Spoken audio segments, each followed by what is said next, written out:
ఇదే ఊళ్ళో జన్మించి ఒక ఆదర్శప్రాయమైనటువంటి జీవితాన్ని గడిపినారు. అతి సమానమైన రైతు కుటుంబంలోనే పుట్టి అప్పుడు ఇక్కడ స్కూళ్ళు లేకపోతే మిడిగేసికి 5 కిలోమీటర్లు నడుచుకుంటూ పోయి అక్కడ చదువుకొని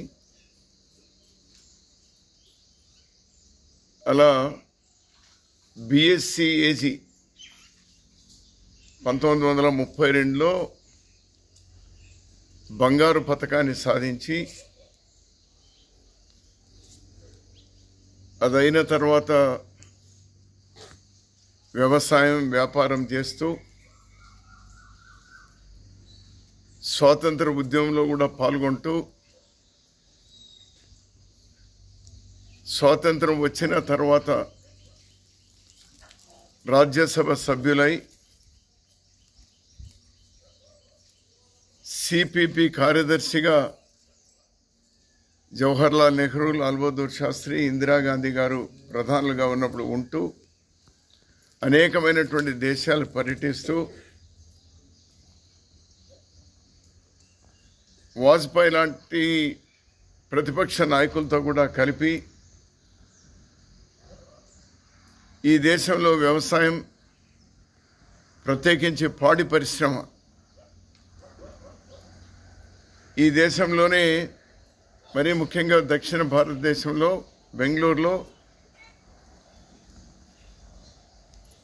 పాల పరిశ్రమను, అంటే పాల నుంచి వెన్న తీయవచ్చు, పాల నుంచి వివిధమైనటువంటి ప్రోడక్ట్స్ తీయచ్చు, పాలను శీతలీకరణ చేయవచ్చు, పాలను పాకెట్ చేయొచ్చు, పాలను ఎన్ని రోజులైనా కూడా నిల్వ ఉంచవచ్చు అనేటువంటి యంత్రాన్ని డెన్మార్క్ నుంచి అప్పటి నుంచి తీసుకొచ్చి 1952వ సంవత్సరంలో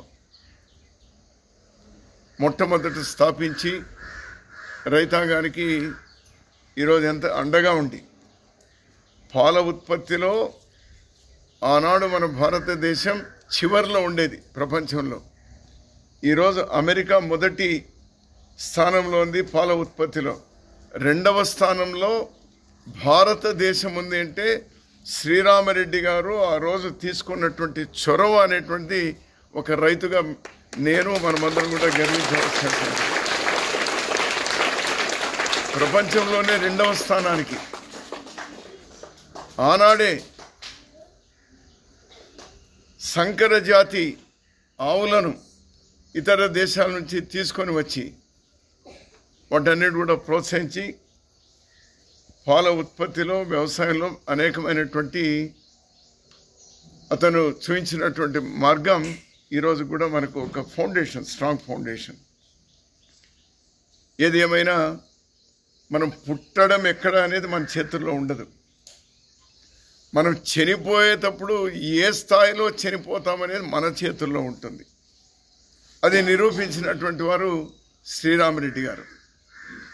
సామాన్యమైన రైతు కుటుంబంలో పుట్టిన ఆత్మస్థైర్యం, దేశభక్తి, తను నమ్ముకున్నటువంటి ఆ వ్యవసాయం పట్ల తనకున్నటువంటి మమకారం, తను పుట్టిన గ్రామం మీద మమకారం, ఆ విధంగా అన్నిట్లో కూడా పోరాట పటిమ,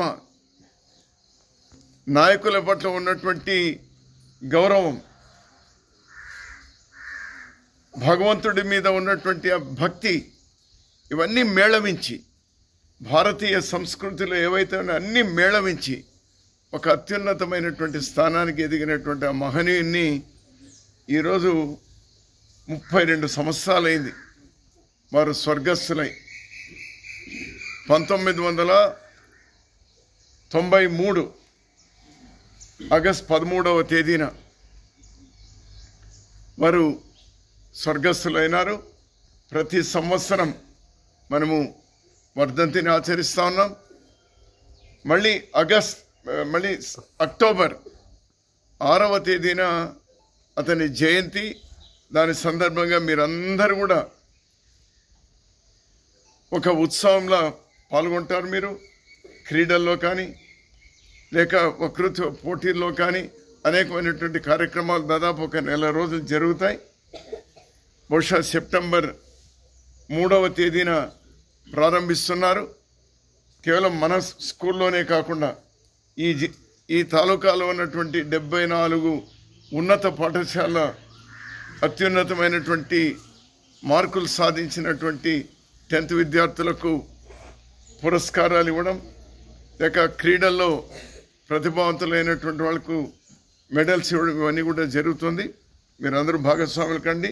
ఒక్కటే, నేను పక్కవాడి కంటే ఎదుటివాడి కంటే నేను తక్కువ వాడిని అనేటువంటి న్యూన భావం ఎవరికి ఉండవద్దు.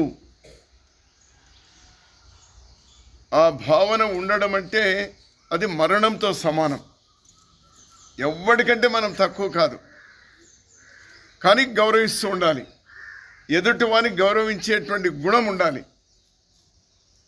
వయస్సులో పెద్దవాడా చిన్నవాడా, ఆస్తిలో పెద్దవాడా చిన్నవాడా, నా చదువులో పెద్దవాడా చిన్నవాడా సంబంధం లేదు. ఎదుటి మనిషిని గౌరవించేటువంటి సంస్కారం అలవాటు చేసుకుంటూనే మనం కూడా ఎవరికీ తక్కువ కాదు, మనమందరం సమానమే. ఇందాక మీరు అంబేద్కర్ గురించి మీరు స్లోగన్స్ ఇస్తున్నారు, నాకు చాలా ఆనందం వేసింది. ఇంత చిన్న వయసులోనే రాజ్యాంగాన్ని రచించినటువంటి ఆ మహనీయుని మీరు కీర్తిస్తూ ఉన్నారు. ఇప్పుడు ఎంత ఆనందం వేస్తుందో. ఆ రాజ్యాంగం మనకి చెప్పేటువంటి కూడా మనం అందరము సమానులమే, ఎవరు ఎక్కువ కాదు ఎవరు తక్కువ కాదు. అందుకోసం ఈ ప్రజాస్వామ్యంలో రాజ్యాంగం ప్రతి ఒక్కరికి ఒక ఓటు ఇచ్చింది. మీకు ఇంకా లేదు కానీ 18 సంవత్సరాల తర్వాత ఓటు హక్కు వస్తుంది. ఎందుకు ఇస్తుంది? మన భవిష్యత్తు ఎట్లా ఉండాలి, ఎవరిని ఎన్నుకోవాలి అనేటువంటి దాని మీద కూడా ఈ మధ్యలో కొంత అలజడి మొదలైంది. ఇది ఒక మహా ఉద్యమంగా కూడా పరిణమించేటువంటి పరిస్థితి కనిపిస్తోంది. వీటిని కాపాడుకుందాం. మీరు కూడా శ్రీరామరెడ్డి గారి మాదిరి, ఆ మహనీయుల మాదిరి ఎదగండి. మీరందరూ కూడా విద్యలో కానీ లేక ఏ రంగాల్లో అయినా కానీ మీరందరూ కూడా రాణించండి.